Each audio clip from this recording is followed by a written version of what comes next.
welcome to the YouTube channel Chemistry Plus. And today I am here with a very interesting topic which is structural representation. यानी कि हम लोग किसी भी molecule के structure को किस किस तरीके से रिप्रेजेंट कर सकते हैं वो हम लोग आज सीखने वाले हैं। तो सबसे पहले हम हमारे स्ट्रक्चरल रिप्रेजेंटेशन में क्या पढ़ते हैं? ओपन और कंप्लीट स्ट्रक्चर, ठीक है, ओपन और कंप्लीट स्ट्रक्चर। उसके बाद हम लोग क्या पढ़ते हैं? कंडेंस्ड स्ट्रक्चर, और फिर हम लोग पढ़ते हैं बॉन्ड लाइन स्ट्रक्चर। आज की वीडियो में हम लोग इन तीनों रिप्रेजेंटेशंस के बारे में बात करने वाले हैं। आप लोगों ने कहीं कहीं पे मॉलिक्यूल को इस तरीके से देखा होगा, कहीं कहीं पे इस तरीके से बना हुआ देखा होगा, या फिर कहीं पे आपने इस तरीके से लिखा हुआ देखा होगा, यहाँ पे H, यहाँ पे H, इस तरीके से। तो इस वाली रिप्रेजेंटेशन को क्या बोलते हैं, इस वाली रिप्रेजेंटेशन को क्या बोलते हैं, इस रिप्रेजेंटेशन को क्या बोलते हैं, आज की वीडियो के बाद आप लोग बहुत अच्छे से समझने वाले हैं। तो सबसे पहले हम लोग जो डिस्कस करने वाले हैं वो है हमारे पास कंप्लीट या फिर ओपन स्ट्रक्चर। अब जैसा कि हमें नाम से ही पता चल पा रहा है, कंप्लीट यानी कि पूरी की पूरी, यानी हमारे पास हम किस स्ट्रक्चर को, किस रिप्रेजेंटेशन को कंप्लीट या फिर ओपन स्ट्रक्चर कहते हैं, जहां पे हम लोग हर एक बॉन्ड, हर एक एटम को शो कर रहे हो, यानी कि वो रिप्रेजेंटेशन जहां पे हम लोग हर एक छोटे बड़े एटम को दिखा रहे हो, जहां पे हम लोग हर एक बॉन्ड को, चाहे वो डबल बॉन्ड हो, सिंगल बॉन्ड हो, ट्रिपल बॉन्ड हो, कैसा भी बॉन्ड हो, उसको रिप्रेजेंट कर रहे हो, उसे क्या बोलते हैं हम लोग? कंप्लीट या फिर ओपन स्ट्रक्चर। और इसकी एक सबसे अच्छी बात और है क्या, कि we can count sigma and pi bonds. Sigma and pi bonds यानी कि single and pi, double and triple bonds, ठीक है। यानी we can count sigma and pi bonds in this representation, यानी कि इस वाले रिप्रेजेंटेशन में अगर हमारे पास कोई भी मॉलिक्यूल प्रेजेंट है तो हम लोग इजीली सिग्मा और पाई बॉन्ड्स कैलकुलेट करके बता सकते हैं। अब हमारे पास इस वाले रिप्रेजेंटेशन को किस तरीके से लिखते हैं, ओपन या फिर कंप्लीट स्ट्रक्चर को। लेट्स सपोज हमारे पास इथेन गिवन है। इथेन का फॉर्मूला क्या होता है? C2H4, ठीक है। अगर हम C2H4 को हमें बोल लें कि ओपन या फिर कंप्लीट स्ट्रक्चर ड्रॉ करो, तो हम कैसे ड्रॉ करेंगे? एक C यहां, C मतलब हमारे पास कार्बन, उसके बाद 4 हाइड्रोजन है, यानी कि एक हाइड्रोजन यहां है, एक यहां है, एक यहां और एक यहां। अब इसका क्या मतलब है? हमारे पास कार्बन टेट्रावेलेंट होता है, यानी कि हमारे पास 4 वैलेंसीज होती है क्या कार्बन के पास, 1 2 3 हो चुकी। अब हमारे पास यहाँ पे एक और बॉन्ड लगा देंगे। अब हमारे पास दोनों कार्बन की जो वैलेंसीज है वो कंप्लीट हो चुकी, ठीक है। इस तरीके से हम लोग क्या करते हैं, ओपन या फिर कंप्लीट स्ट्रक्चर को शो करता है, रिप्रेजेंट करता है। यहाँ पे देखो हमें सारे एटम शो किए हैं कि ये रहा कार्बन, यहाँ हाइड्रोजन, यहाँ हाइड्रोजन, और सारे के सारे बॉन्ड्स। अब इसमें बॉन्ड्स किस तरीके से कैलकुलेट करेंगे? एक सिग्मा यहाँ, एक यहाँ, एक यहाँ, एक यहाँ, एक सिग्मा यहाँ और एक पाई यहाँ, यानी कि टोटल पाई बॉन्ड्स कितने हैं? 1, और सिग्मा बॉन्ड्स कितने हैं? 5, ठीक है। अब इसके बाद नेक्स्ट एग्जांपल अगर देखें तो हमारे पास अगर हम इथाइन ले, इथाइन में हमें पता है ट्रिपल बॉन्ड, यानी कि कार्बन और कार्बन हमारे पास ट्रिपल बॉन्ड के साथ अटैच होंगे, इनके साथ एक हाइड्रोजन अटैच होगी, यानी कि C2H2, ठीक है। इस तरीके से हम लोग C2H2 के लिए कंप्लीट स्ट्रक्चर ड्रॉ करते हैं। ऐसे ही अगर हम बेंजीन के लिए देखें, बेंजीन क्या होता है हमारे पास? C6H6, उसे किस तरीके से हम लोग कंप्लीट स्ट्रक्चर में ड्रॉ करेंगे?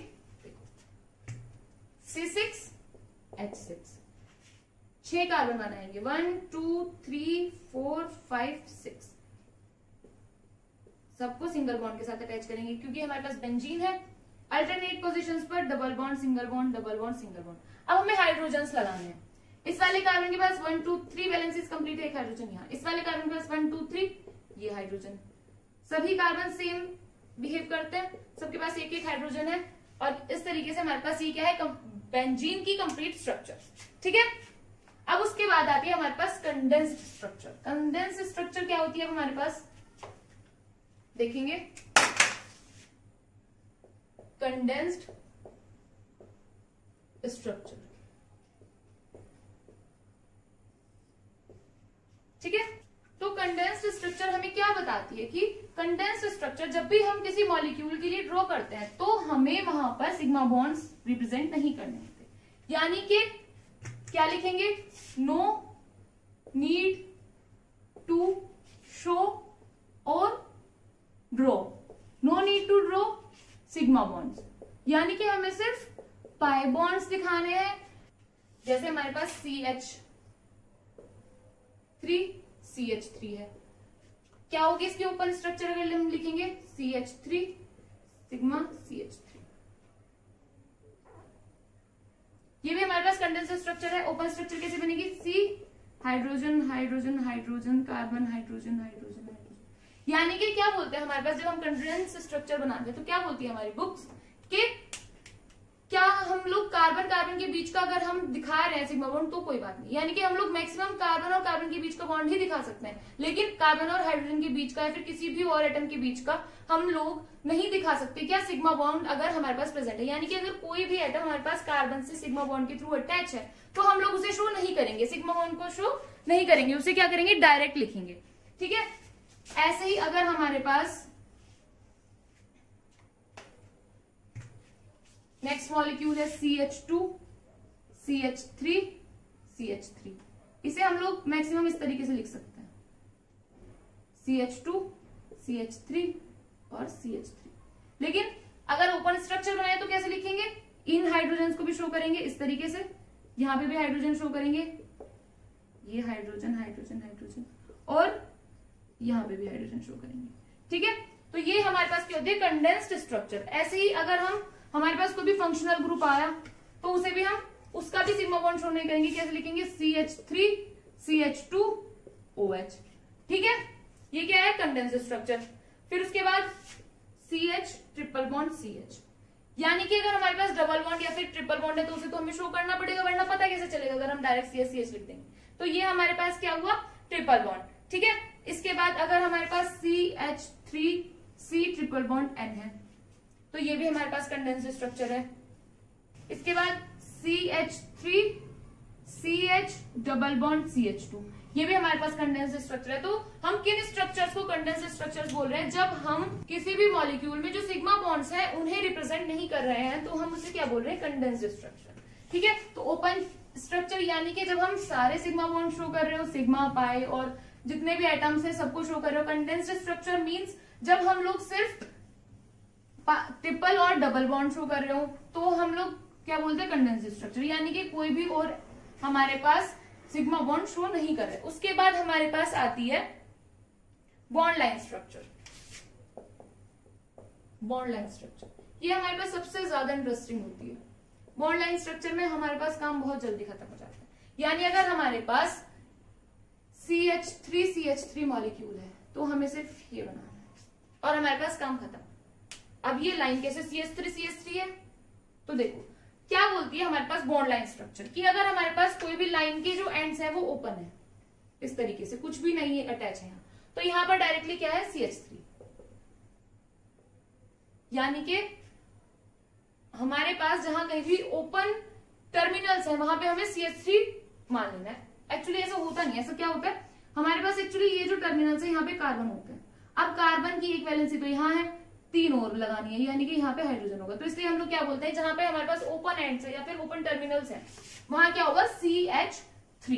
ठीक है, तो क्या हुआ हमारे पास बॉन्ड लाइन स्ट्रक्चर में, यानी कि हमें ना ही तो कोई भी और एटम शो करना है, ना ही कार्बन ना ही हाइड्रोजन, सिर्फ हमें क्या क्या शो करना है, बॉन्ड लाइंस और हमारे पास जो फंक्शनल ग्रुप्स गिवन है वो। अब वो फंक्शनल ग्रुप्स किस तरीके से शो करने हैं हमें, देखो जैसे हमारे पास ये है तो इसका क्या मतलब है, हमारे पास यहाँ पे कार्बन है 1 2 3 4 5 6, यानी कि हमारे पास ये कैसे स्ट्रक्चर है, इस स्ट्रक्चर में हमारे पास 6 कार्बन है और हाइड्रोजन कितने हैं, देखो 3 हाइड्रोजन यहाँ है, उसके बाद 2 हाइड्रोजन यहाँ, 2 हाइड्रोजन यहाँ, 2 यहाँ, 2 यहाँ, 3 यहाँ, इस तरीके से। ठीक है, तो अब अगर हमसे बोले कि हमें इसकी ओपन स्ट्रक्चर बना के दो तो वो किस तरीके से बनेगी, देखो ये रहा हमारे पास कार्बन कितने बनाने, 1 2 3 4 5 6 कार्बन लिखने, 1 2 3 4 5 एंड 6। उसके बाद हमें इनकी वैलेंसीज कंप्लीट करनी है, यहाँ हाइड्रोजन 2 लगेंगे, 3 1 2 3, यहाँ पे 1 2 1 2 यहाँ भी 1 2 1 2 और यहाँ पे 1 2 3, ऐसी इसकी ओपन स्ट्रक्चर है। और ये हमारे पास क्या है, बॉन्ड लाइन स्ट्रक्चर है। ठीक है, अब अगर हमसे ये बोला जाए कि साइक्लोहेक्सेन की हमें बॉन्ड लाइन स्ट्रक्चर बना के दो, तो हमें पता है साइक्लोहेक्सेन में कैसे बनाएंगे, ये हमारे पास क्या है, साइक्लोहेक्सेन।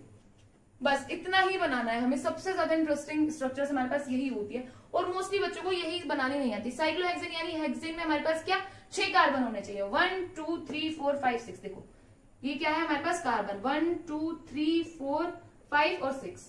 ऐसे अगर हमारे पास कोई 4 मेंबर रिंग है तो यानी कि यहाँ पे कितने कार्बन है, 1 2 3 4।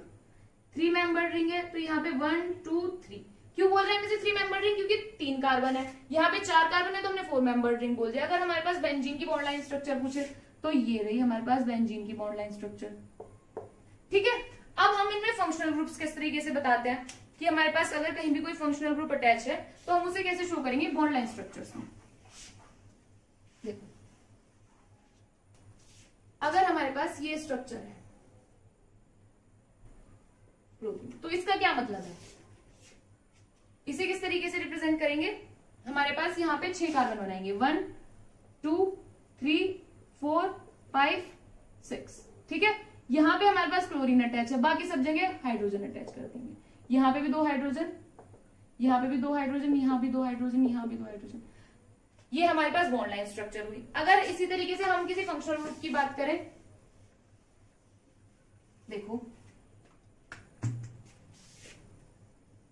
ठीक है, 1 2 3 4 5 6 मेंबर्ड हमारे पास ये मॉलिक्यूल है।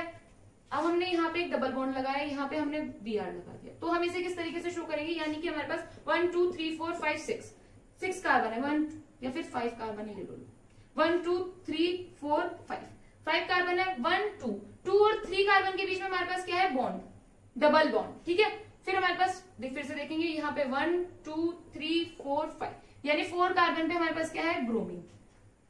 बस हमारे पास स्ट्रक्चर बन के रेडी है। ठीक है, अगर हमारे पास देखो ऐसे ही बोल दिया जाए,